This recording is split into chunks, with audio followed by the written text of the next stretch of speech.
Sir భార్య భర్తలు ఎలా ఉండాలి, ఆ అన్యోన్యత ఎంత ప్రేమగా చూసుకోవాలి భార్యకి అనేది చాలామంది మిమ్మల్ని ఉదాహరిస్తూ ఉంటారు సార్.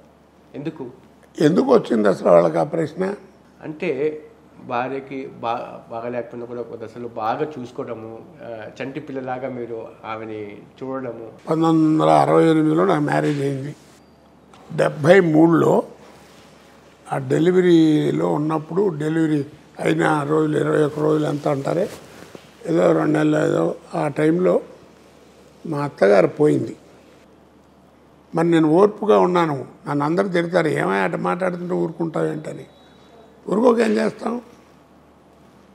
ఒక్కటే గుర్తుంచుకోండి సార్, ట్యూబ్లోంచి బయటకు వచ్చిన పేస్ట్ని గుమ్మం దాటి వెళ్ళినటువంటి సంసారాన్ని ఎవడు వెనక్కి లాక్కులాడాడు. కోర్టులో కూడా నువ్వు విడాకులకు వెళ్ళినప్పుడు 6 నెలలు 7 నెలలు టైం ఇస్తారు.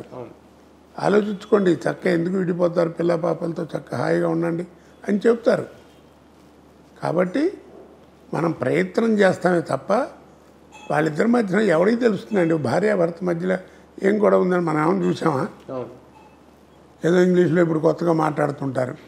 2-3 పిల్లలు పుట్టిన తర్వాత విడాకులు ఏమిటంటే ఏదో మైండ్ సెట్ కలవట్లేదంట. ఏమిటి కలిసేది? 3 పిల్లలు పుట్టేదాకా 2 పిల్లలు పుట్టేదాకా తెలియదా? ట్యూబ్లోకి మళ్ళీ ఎక్కించాలనుకుంటే చేతికి అంటుంది తప్ప అది లోపలికి వెళ్ళదు. అట్లాగే ఈ సంసారం కూడా బయటికి అల్లరైపోద్ది తప్ప లోపల రాలేదు. కాబట్టి అది జాగ్రత్తగా ఉంచుకోవాలి.